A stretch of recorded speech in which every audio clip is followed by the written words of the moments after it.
Assalamualaikum sahabat kuliner, apa kabar? Jumpa lagi dengan saya nih Fatma Bahalwan ya. Biasanya kita memasak, tapi kali ini saya menjumpai Anda untuk ceritanya nih, saya pengen punya podcast lah ya, kita main podcastan lah kayak artis-artis yang lain gitu ya. Jadi kita coba karena banyak banget masukan untuk saya. Terima kasih, kapan nih Bu Fat punya podcast? Nah kali ini nih kita bikin ya. Saya ingin ngobrol kali ini dengan salah satu member NCC yang berkembang demikian luar biasa ya.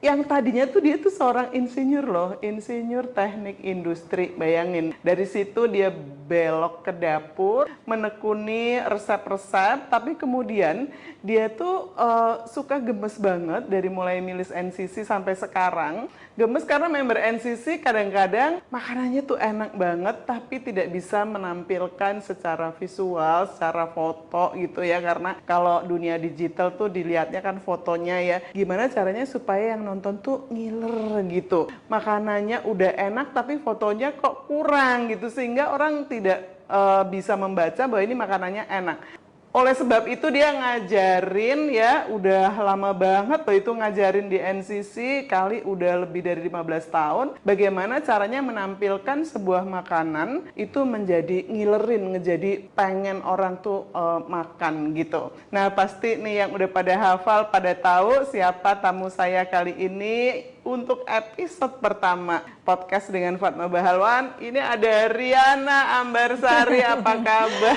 Alhamdulillah sehat, Nova apa kabar? Alhamdulillah, saya udah juga ditunggu-tunggu podcastnya. Terima kasih.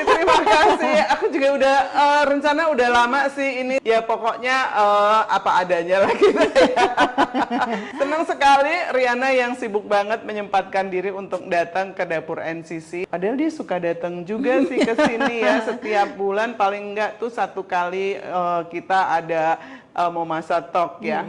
Oke, Ri, apa kabarnya nih? Alhamdulillah, merasa terhormat banget tiba-tiba Mbak Fat ngabarin mau bikin podcast. Ya, baru dia udah ditunggu-tunggu ya, kayaknya sejagat kuliner Indonesia nih, kapan Mbak Fat bikin Terima podcast. kasih. Terus udah gitu jadi narasumber pertamanya. Alhamdulillah, terima kasih Mbak Fat. Juga. Saya merasa terhormat.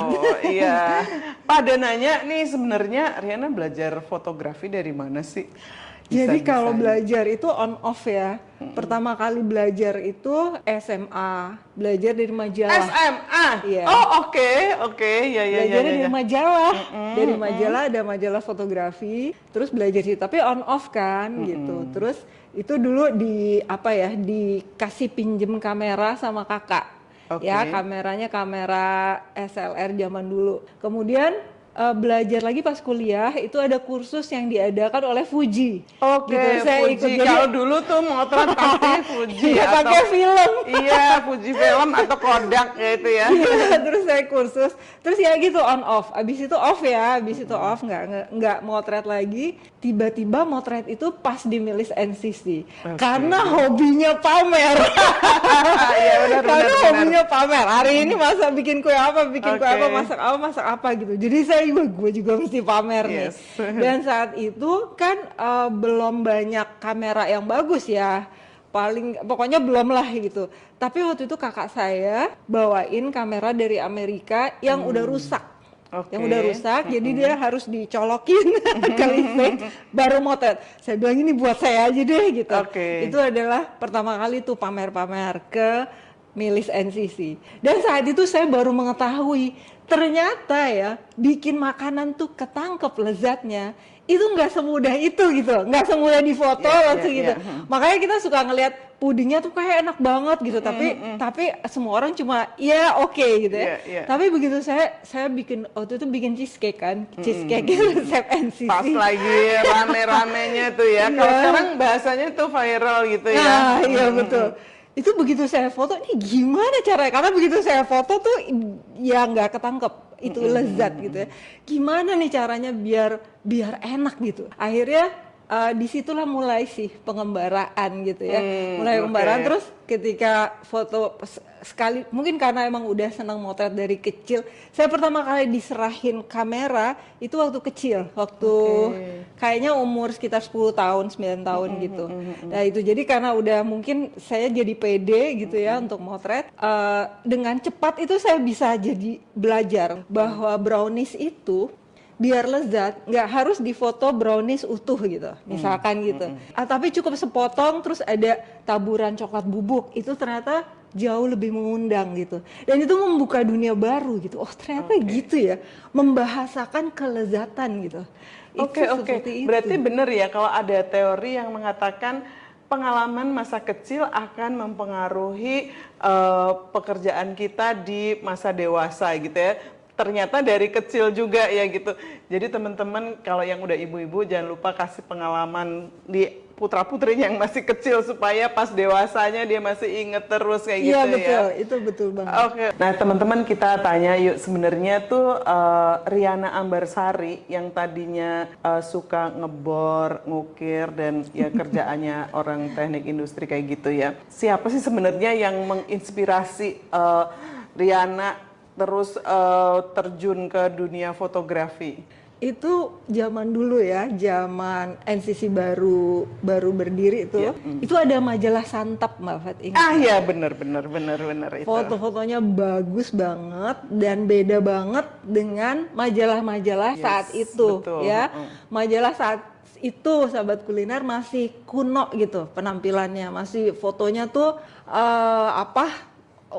lampunya kuning lah gitu ya, nggak ada close up-nya, pokoknya masih kuno banget gitu. Tapi majalah Santap waktu itu tampil beda, dia tampilannya seperti Martha Stewart gitu ya. Benar. Nah itu benar-benar membuka saya kayak nemuin dunia baru gitu, gila bagus banget gitu. Dan itu membuat saya pengen nyobain semua resep-resepnya, sebegitulah pengaruh foto ya. Gitu, dan saya rajin emang gitu. Nah suatu hari karena saya juga seorang blogger, suatu hari saya di email oleh sebuah majalah namanya Pastry Baking Asia Pasifik, terbitnya di Singapura. Dia minta saya menulis tentang William Wongso. Nah, Pak Willy nih ya, luar biasa. Waduh, berarti saya harus bawa fotografer kan, karena William Wongso juga akan demo dan sebagainya gitu. Saya nggak kenal fotografer mana-mana. Akhirnya cuma satu yang di pikiran saya adalah majalah Santap. Saya kontak redaksinya, dikasih kontak fotografernya namanya Syahroni. Halo Syahroni. Roni luar biasa. Kemudian singkat cerita, akhirnya saya interview Pak William Wongso dan Roni bersama saya gitu waktu itu. Nah, di situ saya melihat bagaimana seorang food photographer profesional bekerja. Dan apalagi karena dia untuk Santap, jadi saya bisa tahu berarti seperti ini dia di majalah Santap yang foto-fotonya luar biasa. Itu Mbak Fat, dia nyeting doang, nyeting lightingnya, nyeting. Saya inget tuh gelas yang pertama kali di foto, gelas martini gitu ya, isinya itu semacam puding Maroko. Waktu itu Pak William sendiri yang bikin di situ. Itu nyetingnya 2 jam. 2 jam saya nungguin si Roni nyeting lampu, milih tempat di sini, milih tempat di situ karena pakai cahayanya alami. Terus ini kapan Roni? Belum. Belum. Udah 2 jam saya udah hitung. 2 jam nih. Ini motret? Belum. Ya Allah. Jadi seperti itu. Saya melihat, pantesan hasilnya itu sungguh memukau dan sungguh membuat saya pengen bikin resep-resep di situ. Ya kan? Itu membuat respect yang baru gitu terhadap profesi. Ini juga jadi alasan ya dari semua kegiatan fotografi, foto alam, foto segala macam, kenapa tuh yang dipilih tuh food fotografi? Nah, itu sebenarnya kawinnya 2 passion ya. Jadi saya seneng berkenalan dengan dunia dapur itu, lagi-lagi pengalaman masa kecil, bener juga tuh teorinya. Teori itu memang bener ya. Jadi ibu saya tuh sangat pintar sekali masak, seperti halnya semua ibu-ibu zaman dulu yang luar biasa itu ya. Iya. Nah, dari kecil ibu saya tuh membebaskan saya untuk bantu beliau di dapur. Saya mau ngapain Kalau dikasih. ibu-ibu lain biasanya kalau sana ribetin itu gitu kesalahan ya. besar ya. Jadi saya tuh mau ngapain aja dikasih. Mau apa? Mau ngayak dikasih ayakan, koran untuk nadahin gitu dikasih. Mau ngapain ngaduk dikasih, semua diaduk. Akhirnya saya jadi jago dari sejak kecil. Masya gitu. Allah. Jadi saya ingat umur kelas 2 SD tuh umur 8 tahun ya. 8 tahun itu mama saya kan kalau kita ada kendurian kan mama saya bantuin masak ya di rumah saudara gitu. Terus pas saya pulang dari sekolah, kata ini saya asisten rumah tangga bilang gini, mama titip suruh bikinin kue 6 loyang buat besok kendurian. Wow, gitu. 6 loyang. Dan itu saya kelas 2 SD gitu. Karena mama saya udah lihat ya bagaimana saya bantuin. Dan itu begitu kendurian, mama saya nyombongin saya setengah mati. Bangga ya, bangga. Jadi seperti itu. Jadi dari kecil emang udah seneng gitu ya, udah seneng. Jadi begitu ketemu dengan fotografi yang juga saya sukai, itu kawin secara natural gitu ya. Dua passion yang berbeda gitu. Jadi ketika apalagi ketemu Milis NCC kan, tambah jadi pamer, terus gitu saya mulai punya kamera digital pertama, saya foto itu keluar semua. Pengalaman masa kecil itu ya, keluar semua passion itu nyatu gitu. Oke. Rupanya teori bahwa pengalaman masa kecil akan mempengaruhi pekerjaan kita di masa dewasa tuh dari ceritanya Riana ketahuan ya. Ibu-ibu, jadi dari sekarang kalau ada putra-putrinya ikut ke dapur, jangan pernah dilarang-larang ya, karena ternyata efeknya luar biasa buat si anak, bangga di hari kemudian, punya passion yang ternyata dibawa sejak kecil, kayak gitu ya. Iya betul, saya sendiri ngerasa itu baru saya rasain ketika saya dewasa, ketika saya harus cerita, karena waktu itu di interview sama majalah di luar negeri sebagai food blogger, dari mana mulainya gitu, tiba-tiba jadi saya baru ingat gitu, betapa mama saya itu percaya banget gitu ya, pede banget ngasih tugas-tugas itu ke saya. Tugas ngaduk tuh nggak main-main, bener nggak Bu? Bener Tugas banget. ngayak tuh nggak main-main untuk seorang anak kecil, yang untuk orang dewasa aja belum tentu bisa ngaduk dengan benar ya kan. Bener. Tapi mama saya itu pede banget ngasih tugas itu ke saya gitu, sampai akhirnya bikin untuk kendurian itu luar biasa. Saya inget banget ketika pulang dan mendapati tugas itu disampaikan oleh asisten rumah gitu ya, suruh bikin, itu benar-benar dunia saya berubah. Sejak itu udah nggak ada lagi ikut-ikut bantuin mama gitu, enggak. Saya pede, saya bisa gitu loh. Itu benar-benar mengubah segalanya gitu. Mulai sejak itu saya bukanya majalah Femina, itu masih sekecil itu ya, buka majalah Femina, nyobain Koran gitu. Kompas ada Nyonya Rumah ya. Jadi sebelum kejadian mama saya ngasih tanggung jawab besar itu tidak pernah terjadi. Sekarang saya baru ingat gitu. Saya mulai ngelihat majalah dan bikin. Itu kelas 2 SD. Kelas 2 SD udah bikin 6 loyang, itu luar biasa ya. Itu kelas 4 SD saya punya geng masak. Masya Jadi Allah. saya nggak tahu ya, mungkin saya kali yang ngomporin karena saya hobinya buka Femina, ngelihat resepnya juga nggak main-main, resep yang dilumurin coklat lah gitu, yang mama saya udah pusing deh kalau dapur mama tuh belepotan coklat gitu ya. Itu saya ada 2 orang teman lagi yang rupanya juga kekomporan gitu ya mas saya. Kita ketemu setiap termotivasi ya, kekomporan. Kita ketemu tiap sepekan sekali ya, satu sekolah lain dan satu sekelas sama saya. Sepekan sekali itu kita ngumpul bikin kue, nyobain gitu. Nyobainnya nggak tanggung-tanggung.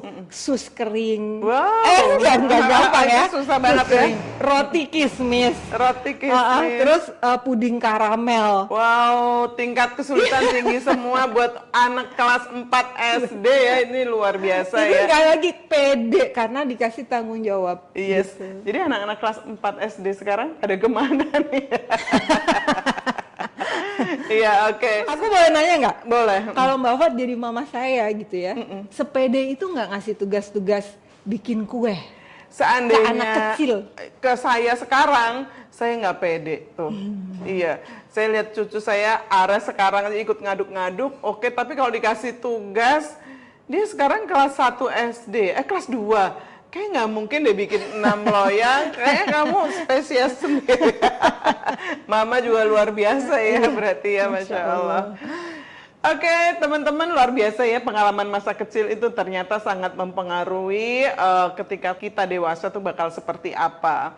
Itu di penulisan buku biografi juga selalu seorang penulis akan merunut dulu dari masa kecilnya tuh ngapain aja sih, ternyata ketika cerita dewasanya nyambung gitu ya.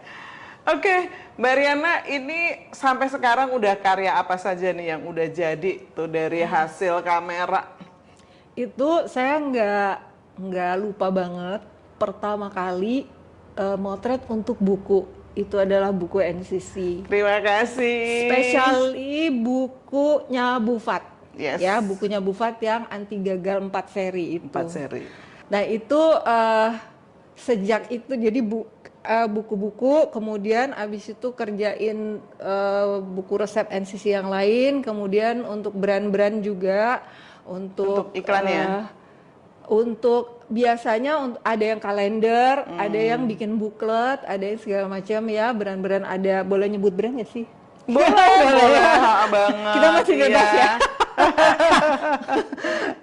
Ada Coca-Cola, ada Dupont, Maxim, ada waktu itu ada Mother's Choice, ada Kraft, ada Gandum ya kalau nggak salah, ada produsennya. Kita ada foto untuk lingkarpinggang.com itu semua. Aku malah lupa loh. Iya ya, kalau nggak salah namanya Kalbe Nutrition gitu ya. Banyak lah habis itu untuk brand-brand. Kemudian juga untuk restoran, Mbak Fat. Restoran, ada beberapa restoran di Jakarta, ada juga yang di Bandung. Kemudian juga untuk UMKM beberapa, walaupun nggak banyak, saya bantu juga. Kemudian ini ngajar, salah satunya tuh yang saya seneng banget. Jadi ketika materi tuh udah nggak ada ini ya, udah nggak ngitung harga, itu adalah ketika ngajar, menjadi narasumber dan ngajar di UIN. Syarif Hidayatullah sehari itu seminar dan talk show gitu, ngajar mahasiswa. Kemudian ini juga di Wali Kota Jakarta Selatan juga waktu itu ngasih untuk festival literasi gitu. Kemudian ngajar di Malaysia 2 kali, 2 kali itu 4 kelas kalau nggak salah. Kemudian nulis buku itu ada khusus 4 food fotografi. Ya gitu, buku fotografi. Kemudian banyak sih, cuma ya gitulah pokoknya motret lah ya gitu. Sampai kemarin terakhir untuk bukunya Mbak Fat, beli ya. Iya, ada beberapa prestasi yang luar biasa ya. Saya semua buku resep kecuali buku yang awal yang oleh fotografer lain. Jadi udah lebih dari 15 buku NCC itu fotografernya dia semua gitu, food fotografernya. Nah, selebihnya adalah foto diri saya juga, itu dia loh yang motret gitu. Jadi dia nggak cuman motret makanan, tapi anggap aja saya makanan kayak gitu dia foto. Jadi kalau lihat foto-foto saya yang banyak gaya-gaya kayak gitu untuk iklan, itu hasil fotonya dia gitu. Jadi luar biasa ya. Ini salah satu buku yang buat saya tuh fenomenal ya. Jadi menulis buku itu, sahabat kuliner tuh ya, enggak yang sebentar jadi ya, hari ini pengen nulis, besok jadi buku, enggak. Kita butuh waktu agak lama. Dahulunya penerbit itu kalau kita mau nulis misalnya 25 resep, kami harus setor 50 resep. Karena akan ada tes cicip, tes bawa fotografernya siapa, segala macam kayak gitu tuh ya. Nah, alhamdulillah tuh. Yang ini itu fenomenal banget semuanya, dari mulai foto rotinya sampai foto step by stepnya dikerjakan sama Riana dalam waktu 3 hari. Naskah-naskahnya coba, saya itu sangat percaya sama Riana, saking percayanya nih ya, kayak taklit buta gitu ya. Sampai ke edit naskah tuh dia yang ngerjain gitu. Jadi ini foto-foto emang luar biasa, ini step by step dikerjainnya sore hari, bener-bener cuma 3 hari. Ini gimana sih, kadang-kadang kamu ada gila-gilanya juga ya gitu ya. Iya kayaknya. Iya, jadi itu ini sekarang udah dijadikan buku seperti ini dengan foto yang sama. Ya. Nah, ini lagi dijual nih harganya cuma 71.000 aja. Iya, ini murah loh kalau buku kita nih segini. Biasanya di atas 100 gitu. Iya, ini 3 hari ya. Jadi untuk ngerjain foto-foto besarnya yang ini, nah yang besarnya ini sekarang udah jadi kecil. Coba yang gede. Iya. Ini edisi ori ya, OG. Dan itu bestseller ya. Nggak ada lagi yang kayak gitu. Sekarang diganti jadi yang foto-foto besarnya ini saya kerja sendirian di kamar depan. Jadi zaman dulu tuh masih di bawah, kamarnya sempit, merangkap gudang ya. Buka jendela satu dan saya moto untuk foto-foto besar. Mbak Fat bikin jebret. Jadi satu adonan jadi banyak macam. Iya. Terus motretlah saya sendirian di situ, ngatur semuanya sendiri. Sampai saya baru perhatiin ya sekarang ternyata stylingnya juga ini gitu ya, lumayan repot pakai bunga segala. Itu gimana ya? Itu sendirian, itu 1 hari. Hari berikutnya kita bikin step by step ya. Step by step nih ada ini ya, motret tangan tok ya, tangan tok. Saya inget nih meja panjang kita panjangin gitu. Kemudian ini Nadrah ya, salah satu awak NCC juga yang dia mendemokan, ada banyak ininya. Tanganku nggak laku ya. Jadi no comment. Itu di buku-buku tangan saya tuh nggak laku sama sekali gitu karena tangan saya tidak fotogenik katanya ya. Jadi ya maklum ini tangan di dapur ya. Tapi pernah satu foto yang Riana nggak terima orang lain karena itu gerakan menguleni yang paling pas tuh katanya tangan saya, tangan model nggak pakai. Iya benar. Cuma itu doang ya di sini. Aduh, agak bener ya. Nggak, itu fondan. Oh fondan iya, ya, fondan. Oke. Nah udah, jadi hari kedua adalah kita maraton tuh sampai sore, aku ingat ya. Cepret. Terus hari ketiganya saya benerin naskah. Baru kemudian serahin. Sebulan kemudian terbit. Jadi ini paling cepet emang luar biasa. Dan alhamdulillah hasilnya tuh bestseller yang kemudian dunia berubah menjadi lebih banyak ke digital ya. Sampai nggak terbit-terbit lagi, baru sekarang dicetak ulang sama penerbit Gramedia Pustaka. Ini terima kasih, menjadi edisinya lebih kecil tapi harganya jadi lebih murah ya. Tadinya yang ini 125, ini jadi 79.000 kalau di toko buku, di kami dijual tuh 71.000 rupiah saja gitu. Jadi teman-teman sebelum habis karena cetak ulang di masa sekarang itu nggak kayak dulu sekali jebret 5.000 buku gitu ya, sekarang cuma 1.000 gitu. Nah ini segera aja bisa dibeli di sini atau di toko buku Gramedia dimanapun berada. Ini yang ini yang terakhir nih yang lagi dipromosikan sama Momasa. Nah yang ini kita baru kerjakan Juli kemarin ya. Ini juga kayak nggak lama ya motretnya ya? Nggak lama, ini juga 3 hari. 3 hari juga ya. Ini 3 hari, yang sehari tuh Riana punya syarat tadinya 1 hari pokoknya 20. Nah, saya ya nggak sanggup 20 gitu. Tapi sekali waktu sempat sanggup sampai 20 resep gitu ya. Ini isinya sih 35 resep satu bukunya, lagi dipromosikan sekarang. Harganya Rp105.000. Penerbitnya ini Momasa ya. Nah, ini isinya tuh nggak cuman satu macam ya. Kalau ini kan hanya spesial roti saja. Kalau yang ini tuh ada roti, ada dessert, kemudian ada tart ya, ada tart, kemudian ada pie gitu. Ini lengkap isinya, ada macam-macam. Enak-enak loh. Kan ya. Aku makanin. Nah, kita tuh ideal banget ya. Fotonya adalah hasil dari yang kita kerjakan sehingga abis motret tuh makan-makan. Iya, betul. Makan-makan. Mbak Riana sekalian minum teh dulu kita. Tuh emang kita biasanya punya kebiasaan minum teh ya kalau di sini. Sahabat kuliner, untuk sukses biasanya orang tuh nggak bisa sendirian. Selalu ingin berkumpul bersama orang-orang yang punya hobi sama gitu. Nah ini kita tanya juga ya sama Mbak Riana nih. Mbak Riana punya nggak komunitas food fotografi nih yang nggak motret semuanya tapi hanya makanan doang? Kalau food hanya food ya, hanya food fotografi aja. Saya nggak ikut khusus ya. Tapi waktu itu sama beberapa awak NCC itu kita bikin NCC Food Photography Club gitu. Nah kita bikin dan di situ benar-benar fokus kita ngajarin. Menjadi bagian sharing, dari NCC ya. Menjadi bagian dari NCC. Kita pernah punya project namanya waktu itu lagi abis gempa di Indonesia cukup banyak, terus kita bikin proyek amal dengan NCC Food Photography ini, kita motretin untuk UMKM, terus uangnya kita kasih untuk bencana gitu ya. Nah, tapi kalau beberapa komunitas fotografer lain yang saya ikuti dulu banget itu ada namanya photographer.net ya, saya sempat aktif di situ tapi sekarang udah nggak aktif lagi. Yang sekarang saya masih aktif ikuti itu adalah namanya tukang foto, kang foto gitu ya.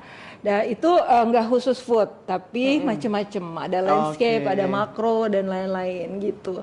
Karena memang kita tuh kalau motret itu nggak bisa cuma secara bisnis, emang kita misalkan hanya ngerjain food aja. Tapi kita nggak mungkin berkutat di situ gitu, karena banyak sekali yang harus dipelajari dan dipahami dari industri fotografi. Jadi mau nggak mau kita pasti akan berkenalan dengan berbagai macam tipe foto gitu dan profesi-profesi gitu. Oke. Dari semua pengalaman itu tuh ada nggak pengalaman yang paling menyebalkan? Ini pertanyaan dari kameramen pasti sebagai sesama ya kan. Nah, apa ya? Mungkin adalah ketika ada orang nih atau brand atau pihak lain yang pakai foto kita nggak bilang dulu. Tapi ketika ditanya, karena saya nggak pernah langsung cuap-cuap di sosmed, nggak pernah. Pasti saya tanya dulu email atau kontak gitu ya. Ketika ditanya, dia ngeyel. Nah itu sulit ya kalau ngeyel gitu. Padahal ya, saya nggak minta, apa sih permintaan tuh banyak dibeli ratusan juta tuh enggak gitu. Ada malah yang saya kasih gratis. Tapi dia nggak ngeyel. Dia bilang, oh iya maaf ya, dipakai tanpa izin, nanti saya copot. Saya bilang enggak, udah pakai aja gratis, asalkan dia bilang gitu. Karena sebuah foto itu tercipta itu enggak demikian ya, seperti Bapak saya udah panjang perjalanan. Ada satu nih yang ngeyel ya, tapi akhirnya settle juga, alhamdulillah settle juga. Itu foto yang saya ambil di Baduy Dalam, lagi hujan, di lokasinya Baduy Luar, tapi orang-orangnya orang Baduy Dalam, lagi hujan, cewek-cewek baris pakai kostum. Itu buat saya kan mahal banget ya. Nunggu hujannya aja berapa belum ke Baduy Luarnya, sementara di Baduy Luar itu belum tentu ada orang Baduy Dalam lewat. Jadi tapi itu alhamdulillah settle gitu. Jadi nggak cuma makanan tapi foto-foto yang lain, baik itu human interest, apalagi landscape gitu ya, itu jangan dilihat hasilnya aja, kerja kerasnya di belakangnya tuh luar biasa. Tahu sendiri kan fotografer National Geographic itu manteng ngeliatin semut gitu, ngeliat nungguin singa ngaum gitu ya, seperti itu gitu. Jadi kita harus appreciate, jangan asal comot gitu. Bener. Sekarang kayaknya dunia asal comot itu dinormalisasi kayak gitu, nggak boleh ya. Iya, tetap harus kita punya tanggung jawab lah setiap kali ngambil foto.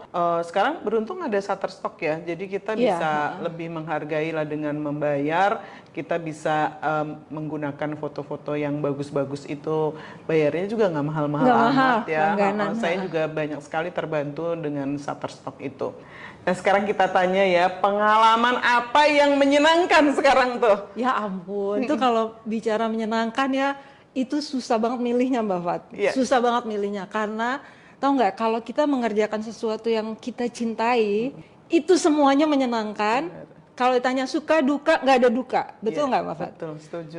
Kalau masalah capek, ada orang nyebelin, customer nyebelin, itu biasa kan ya. Begitu itu selesai, udah gitu. Yang kita ingat hanya yang indah-indahnya aja ya, gitu. Seperti jadi itu. Dari semua tuh sebenarnya serba menyenangkan gitu ya. Iya betul. Karena saya dapat pertanyaan yang sama dari teman waktu itu, pernah diinterview juga untuk tulisannya dia. Itu saya benar-benar bingung ngasih dukanya apa gitu. Saya bilang setiap hari, every day itu buat saya adalah hari yang menggembirakan. Lihat kalau kita lagi motret, kayak piknik kan? Betul. Nyenengin banget gitu ya. Seperti itu. Tapi mungkin kalau saya disuruh milih ya, ada hal-hal yang serba pertama kali bikin buku gitu.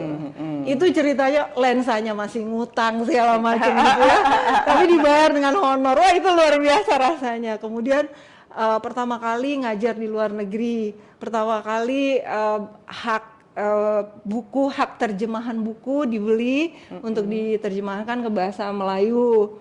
Kemudian serba pertama kali saya menemukan bahwa beberapa bulan yang lalu itu saya nemuin ternyata ini ada yang make buku saya sebagai rujukan untuk skripsi. Wow, gitu. Luar biasa. Iya kan, padahal itu buku udah nggak terbit lagi gitu ya, tapi masih dipakai. Begitu juga ketika saya ngelihat ini diterbitkan lagi, itu saya terharu sekali gitu, karena ternyata manfaatnya tuh masih berjalan. Jadi betul yang namanya nulis buku atau apapun lah ya bentuknya gitu, dalam bentuk ilmu, itu adalah amal jariah gitu. Yang kayaknya bikin kita bahagia nggak cuman di akhirat insya Allah, tapi di dunia juga kita ya ampun. Seneng gitu ya. Banget ya. Insya Allah nanti buku puding juga bakalan cetak ulang. Ya. Nah, aku ingat kita dulu tuh sangat seneng banget sama Yasa Boga ya. Bu Cherry. Bu Cherry. Ya, sampai sekarang saya masih kontakan loh sama Bu Cherry gitu. Iya, Bu Cherry terima kasih luar biasa. Dan yang bikin saya terharu setiap kali saya promosi di status WA jualan kue, Bu Cherry nomor 1 yang beli. Aduh, Masya itu kan harus diundang podcast itu ya. Gitu. Insya Allah. Karena Yasa Boga ini adalah tokoh inspirasi buat NCC, buat kami semua. Dan tapi kayaknya kita mesti ke sana ya. Iya. Udah sepuh, terus kita gitu. dulu suka ngeliatin ini yang aku tuh ngeliatin buku-bukunya Yasa Boga, ngeliat foto mereka di belakang. Bayangin mereka tuh saat itu sudah sepuh ya. Tapi fotonya aja yang masih muda. Terus saya gini, saya mau deh kayak mereka gitu. Mereka nulis buku tuh udah lama sekali, nulis resep udah lama sekali. Tapi saya waktu itu masih generasi muda, itu terus pakai gitu. Dan generasi-generasi kita di bawah kita juga akan pakai. Itu saya ngiri. Dan ketika ini dicetak, saya langsung berasa, ya Allah, mudah-mudahan tercapai, mudah-mudahan seperti itu juga gitu. Terus ngomong-ngomong nih ya, Mbak Riana nih, bisa nggak sih hidup dari profesi food photographer itu? Saya bilang sih bisa. Bagaimana sekarang kemampuan bisnis kita itu menstrategikannya, karena yang namanya fotografi makanan itu nggak cuma bikin buku gitu ya, tapi juga ada banyak, ada bikin buku, ada restoran tiap bulan itu pasti ada yang baru dan dia butuh foto ya. UMKM itu bertumbuhan setiap hari dan mereka butuh foto. Kemudian juga traveling. Jadi saya pernah nih dibayar untuk motret traveling, itu makanannya aja gitu ya, waktu itu sebagai blogger gitu. Itu semua belum menu-menu dan lain-lain gitu ya. Jadi nggak cuma satu industri aja. Saat ini ada stok foto ini passive income, itu juga sebuah cabang lain gitu ya. Kalau saya bilang bisa, tergantung nih kita ekspektasinya semana dan kerjanya semana gitu. Nah, gimana tuh nentuin besarnya honor tuh gimana? Nah, kalau honor, ini juga strategi ya. Kayak kita tukang kue menentukan harga jual ya, biasanya jadi masalah. Iya, betul. Nah, inilah saya dulu pernah punya kelas namanya Becoming food photographer. Salah satunya adalah gimana kita nentuin tarif kita sebagai food photographer, karena itu jasa ya. Komponen-komponennya itu adalah seberapa banyak makanannya, seberapa susah motretnya, dan seberapa lama ngerjainnya gitu. Jadi tiga ini. Catat itu ya, catat ya.